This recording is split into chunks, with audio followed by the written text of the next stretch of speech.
Marvel has pulled this exact trick before, and they're doing it again right now with Spider-Man, Brand New Day, and almost nobody's noticed. Remember the Infinity War trailer? Hulk sprinting into the Battle of Wakanda at full speed, ready to smash. In the actual film, Hulk never leaves the Hulkbuster suit once.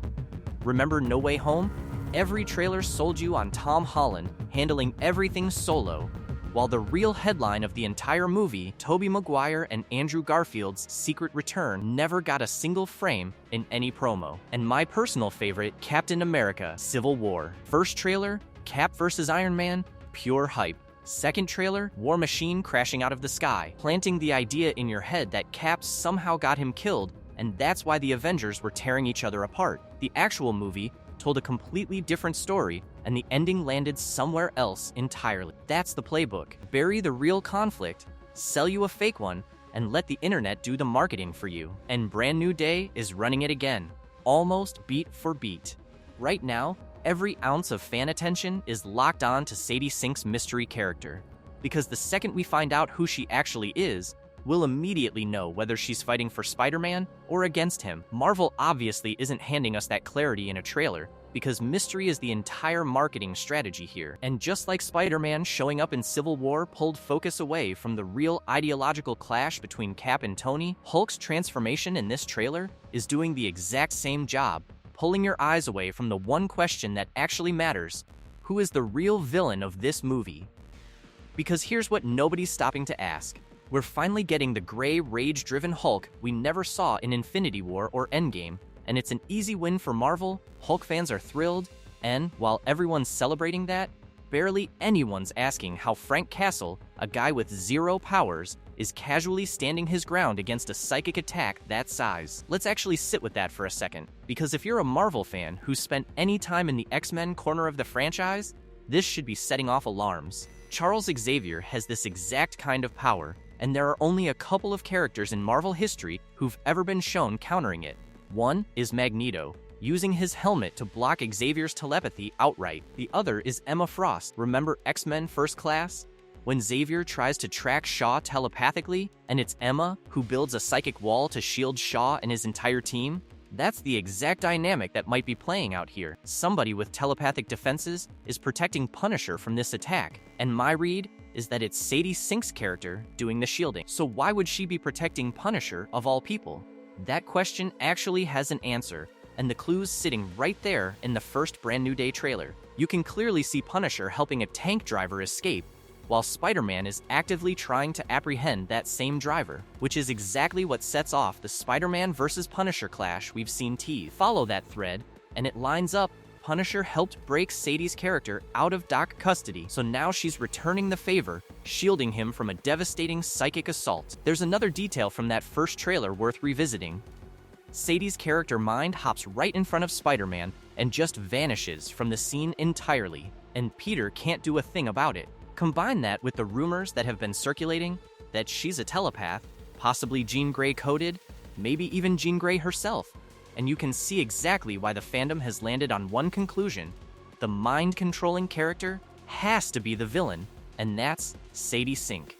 But walk through the actual logic with me, because I don't think that conclusion holds up. I think the real mind-controlling villain is someone else entirely, and the audience is being led to blame the wrong person on purpose.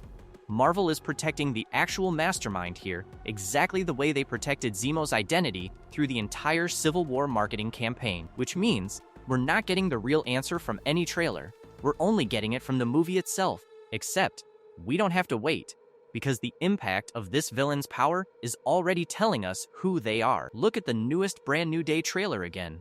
People freeze mid-conversation.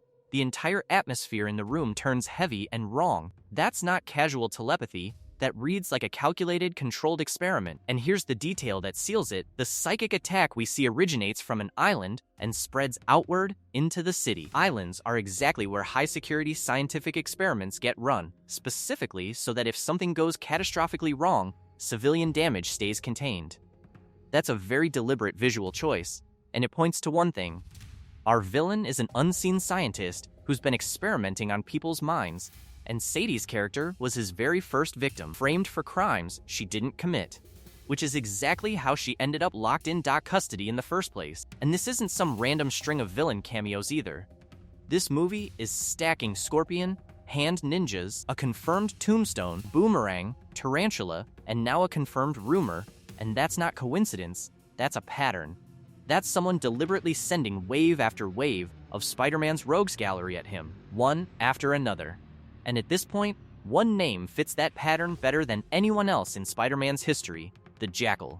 I could make a case for Norman Osborn here, but honestly, none of this really fits his profile. This does, and it's worth noting the community already caught a Jackal reference buried in the background of the first Brand New Day trailer breakdown, a rebirth line that lines up exactly with his obsession. So if I'm placing a bet on this, it's on him. For anyone who hasn't read the comics, the Jackal isn't some throwaway villain of the week. He's one of the most psychologically brutal enemies Peter Parker has ever faced. His real name is Miles Warren, a brilliant geneticist and professor at Empire State University, the exact same school where Peter Parker and Gwen Stacy studied in the comics. After his wife's death, Warren spirals mentally, becomes fixated on Gwen, and after her death, blames Spider-Man entirely. That grief curdles into an obsession with cheating death through science.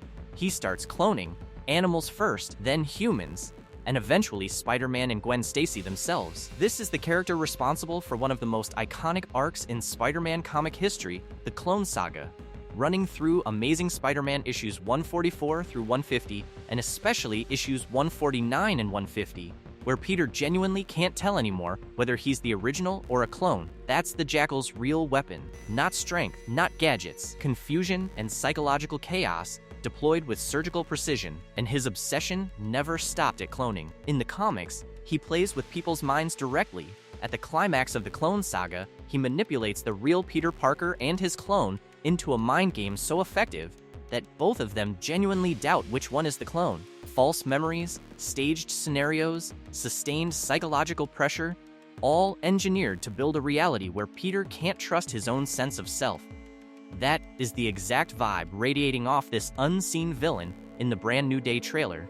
Someone who doesn't break his enemies physically, he breaks them mentally. We don't know yet how this translates into MCU continuity, or what specifically drives Jackal's obsession with this version of Spider-Man, but the pattern lines up too well to ignore because it's straight out of the source material. In the comics, Scorpion and Tarantula both work directly for the Jackal, sent out specifically to wear Spider-Man down. Brand New Day is putting both of those villains in front of Spider-Man in the same movie. That's not coincidental casting, especially when you consider Scorpion spent years seemingly uninterested in revenge, despite wanting Spider-Man dead from the start. Something's activating these villains on a schedule, and that points to a hand pulling strings behind the scenes. Then, there's the Empire State University detail.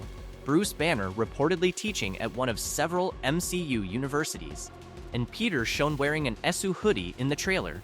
That's the exact university where Miles Warren taught in the comics, and that's not the kind of detail Marvel drops by accident. The Jackal is a master manipulator in the source material, and every villain converging on Spider-Man in this movie, including the Hand's ninjas, only makes sense if someone's pulling the strings. The Hand doesn't work for money. They serve a master and a cult, and their missions typically revolve around finding a vessel for something from their mythology, the same way Elektra was rejected as a host before Black Sky was created in the Defenders series. So next time you rewatch the Brand New Day trailer, don't get locked on to Hulk's thunderclap, Punisher's guns, or Sadie Sink's mind-shot visuals.